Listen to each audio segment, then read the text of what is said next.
Yo, yo, yo, yo, yo, yo, yo, yo. What's good with it? It's the homie Mac. Music, art, culture, knowledge. Reporting live from the Dogon. Peace and love to all. Y'all know what it is. Like this video. Comment on this video. Share this video. Share it with your mama. Share it with your brother, your sister, your lover, your friend, all that.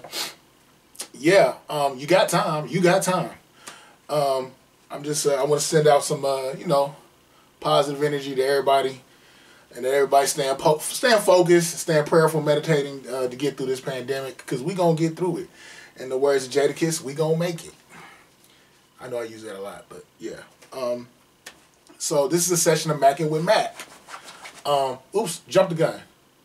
Subscribe to the YouTube channel 82 Kings. Follow the movement on Instagram at MACKTV_82. The hip hop debate series will continue. My homie put me onto some games, so I know how to. I'm gonna use Instagram Live as a means of doing the hip hop debate series through this time. The hip hop debate series. I mean, the next debate will be between catalogs. Who had a better catalog, Dr. Dre or DJ Premier? I will be defending Dr. Dre's catalog. The homie Bilal, shout out to Lincoln University, shout out to Bilal, my homie from Queens. He will be defending Primo. So it will be interesting. I have more details about that, so just stay tuned. I think we're gonna do it this Saturday, but I have more details for you soon. But real quick, this is a session of Mackin with Mack. The book that will be reviewed today, because we know Mackin with Mack is the book review series. The book that I will be reviewing today is none other than Die Nigger Die. Yes, you heard that correctly. Die Nigger Die. I hope I don't get flagged. I hope they don't take this down. I'm not, the book is not entitled in the pejorative sense. It speaks to a very strong political sentiment. It speaks to a artistic value in the writing and in the style, and the I guess just the depth. It hits you in the face. Die nigga die. So don't nobody snitch on me. Try to get this video taken down, because this is not negative at all. But real quick, the gentleman that wrote this book is none other than HRAPBROWN. HRAPBROWN was born October 4th, 1943 in Baton Rouge, Louisiana. Shout out to my folks in Louisiana, New Orleans, Baton Rouge, Shreveport. Much love for y'all. This book basically is it's like a time capsule. It pretty much is like I don't want to say a diary, but it's like it's an autobiographical account. He's writing about his experiences, from when he was working with Snick, from being in the Black Panther Party, and pretty much just talking about the impetus behind his politics and his political education, his realities, everything he experienced. It's all written down. This takes place in the time capsule is the late 60s up until the early 70s. HRAPBROWN, his name, before I get into his name change, he actually went to Howard University. He joined SNCC, SNCC, Student Nonviolent Coordinating Committee. He was a part of SNCC. Eventually he left SNCC. From my understanding, not on bad terms. He just, I think he grew more militant in his political understanding. His political maturation became more militant. Consequently, he joined the Black Panther Party.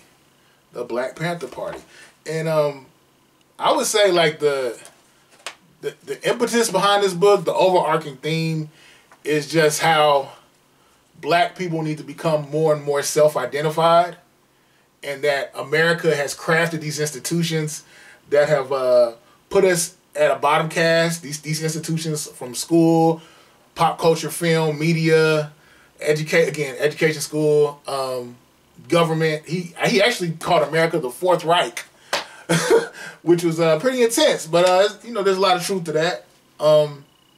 He's just talking about how basically, again, black people need to become self-identified, do for self, create their own institutions, and understand, like, this country has really never had our best interests at heart. We built this country.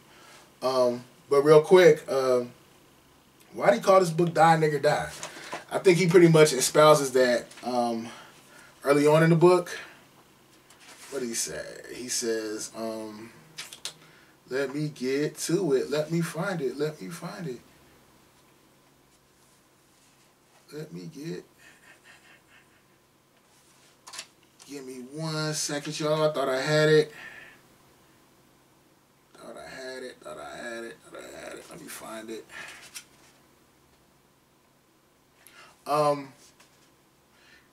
Here we go. White America. Think white or I'll kill you. And if you think too white, I'll kill you. Negro America. Think white or I'll kill you. And if you think too white, the man will kill you. So think colored.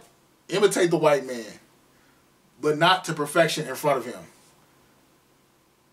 Die, nigger, die. Pretty much in this sentiment, the understanding that I walk away with is that there is there's like a trinity here. You have white America, you have Negroes, and then you have niggers. And the way that I process this essentially is white America is the at the helm of the power structure, at the epicenter of the power structure. They're dictating everything. And when he says Negro is almost like apologetic for their blackness. You know, you don't want to be too black. You don't want to be a nigger. You know, you gotta, you know, let's align ourselves with white politics, and everything that's white is right, and we'll be okay if we just kind of like the guy, I think Tom on the Boondocks, essentially. But yeah, and then you have the niggers. The niggers are pretty much how I contextualize it as the rebellious ones, the ones that don't want to buy into the system, the ones that are not ashamed of their blackness. They're proud to be who they are. You know, and let me read actually the first sentiments expressed by HRAPBROWN, chapter 1, page 1.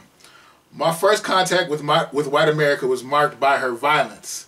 For when a white doctor pulled me from between my mother's legs and slapped my wet ass, I, as every other Negro in America, reacted to this inflicted pain with a cry that America has never allowed to cease, a cry that gets louder and more intense with age, a cry that can only be heard and understood by others who live behind the color curtain, a cry. Or was it a scream? Whatever it was, we accepted it. And I think that's intense. He even goes as far to say that every black birth in America is political. With each new birth comes a potential challenge to the existing order. Each new generation brings forth untested militancy. America's ruling class now experiences what Herod must have at the birth of Christ. Go and search, and when you found him, bring me word again, and I may come and worship him also. America doesn't know which black birth is going to be the birth that will overthrow this country. That's intense. Yeah. I mean, this book the whole sentiment expressed in this book is pretty much iconoclastic, wanting to take down the white power structure in this country, and it's not even in the sense of we just want to just tear it up. I know he had a quote where he said, "If America don't come around, we're gonna burn it down." But I really feel like it wasn't even about the destruction of white life, white bodies. I think it was more so like, look, give us the freedom to be ourselves. We don't really care to sit down and eat with y'all. Do what you want to do. Y'all want us to be segregated, fine. But don't handicap us from reaching our fullest potential. Allow us to function in our own communities. And if you're not going to allow it, we got to get violent. We got to protect ourselves. They always say when there's no room for civil discourse, violence ensues. And I think that says a lot. I think that I guess the angst in this book it's righteous. It's righteous indignation. It's not even violence for the sake of being violent. It's violence for the sake of being able to be who you are, being able to love yourself, being able to survive and thrive in a so-called land of milk and honey. But yeah, in this book he constantly just talks about self-determination for black people. Again, us creating our own institutions, us being socially, politically, economically savvy, cognizant of the different social realities we're in, and just loving ourselves. you know, you don't even have to use any real big political lingo with this book. I mean, even though it's very much, it's well written, it's very fiery, but the theme is constant. Just do for yourself. Define yourself. Not allowing yourself to live in fear or to feel like you have to somehow amalgamate yourself to fit into the white power structure. You know, you can be yourself. You can still thrive. But real quick, I want to read another quote. He says, "When you stop being controlled by fear, then the people you were once afraid of are afraid of you." So maybe that's the reverberations of doing for self and loving yourself. The people that you feared begin to fear you. So be it. I think Niccolo Machiavelli said, "Is it better to be loved or feared? If not, if you can't do both, be feared." I mean, it is what it is.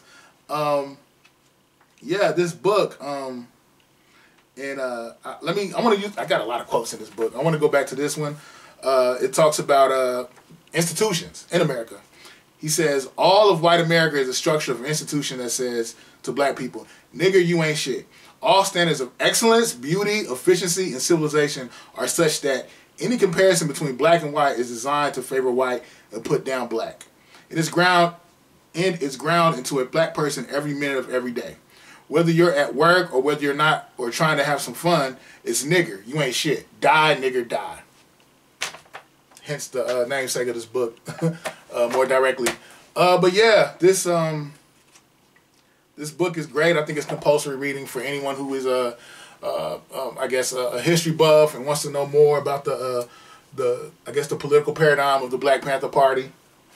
You know, and even just the civil rights movement in general. But the thing that's interesting is just seeing how he shifted from like a moderate to just gangster with it. You know, leaving SNCC and going to the Black Panther Party. Let's see what else I got for you. Unfortunately, HRAPBROWN. Well, he converted to Islam. He changed his name to Jamil Abdullah Al-Amin. He did a lot of grassroots work in the West End neighborhood of Atlanta. He actually created his own mosque. He was an imam. He was a community leader. He did a lot of good things. I know people who personally knew him that said that he changed their lives. He changed their lives, and they said he had like this aura about him that was very strong, very regal. He did not become a religious man for the sake of being religious. It was very genuine, and he was a leader of the community. But unfortunately, he was convicted of a murder, of killing a police officer and wounding another. The police officers say that, the surviving police officer said that I guess they pulled up on his car and Al-Amin pulled out a rifle and just started busting at him. Say he had a .223 caliber, you know, so that'll chop your head off. But he said he came out busting. Al-Amin to this day denies it. His words are very sincere, but unfortunately he's incarcerated in the federal penitentiary in Tucson, Arizona, I think. Yeah, Tucson. Let me see. Let me double check. Yeah, he's at the U.S. Penitentiary, Tucson. He's doing federal time. He got sentenced to life. But yeah, I can't say enough about this book. Like, share, comment, subscribe. Subscribe to the YouTube channel 82 Kings. Follow the movement on Instagram at MACKTV_82. You know, we nerd out over here. Thank you for attending a session of Mackin with Mac, part of the book review series. Again, like, share, comment, subscribe. Subscribe to the YouTube channel 82 Kings at MACKTV_82 on Instagram. Like this video. Yeah. It's your homie signing out from the Dogon. Peace and love.